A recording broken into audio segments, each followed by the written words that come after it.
अस्सलाम वालेकुम। भाई साहब जरा बंदा नु रोशी पायो ठीक है जी। जिदन बूंदाबारी हुई है ना ना कच्चे मतलब बारिश हुई है ना कच्चे दे साथ लड़ाई बारिश नहीं हुई है। करनी, लड़ाई नहीं करनी। ये देखो लड़ाई बेटो, नहीं हो सकती।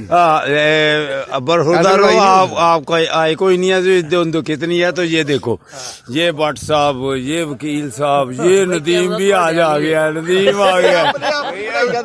नहीं नहीं वीडियो कटो ਤੁਹਾਡੀ ਬਣ ਰਹੀ तो आप ही बना रहे हो ठीक हो गया, चलो जी इतनी हाँ, मेरी सारी बन वीडियो गई जानते है। ही नहीं है YouTube ये पे। देखो जी, ये भट्ट साहब, ये दे नदीम, ये वकील साहब, ये देखो जी इनका अल्ताफ नाम नहीं, साहब। अल्ताफ साहब, ये उस्मान साहब उस्मानो अजीम साहब, अजीम।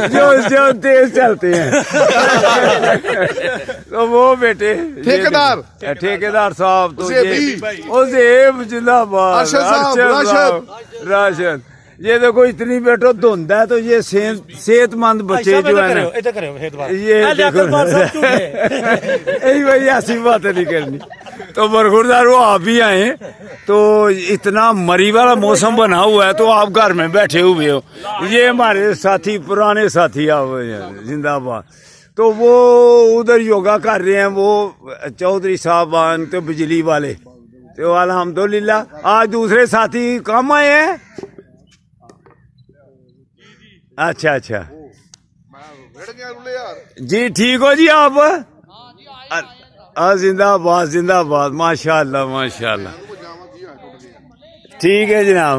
तो बेटो बरखुरदारो, अगर सेहत बनानी है ना तो फिर लाजम आओ।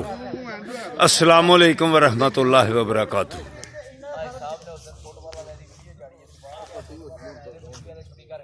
आज इसलिए आपकी वीडियो चढ़ाई, आप आ गए हैं। क्यों नहीं चाट रही YouTube? अभी चढ़ा देता हूँ। भाई साहब उस दिन जिस दिन बारिश हुई थी नहीं आई जिदन तो हम वीडियो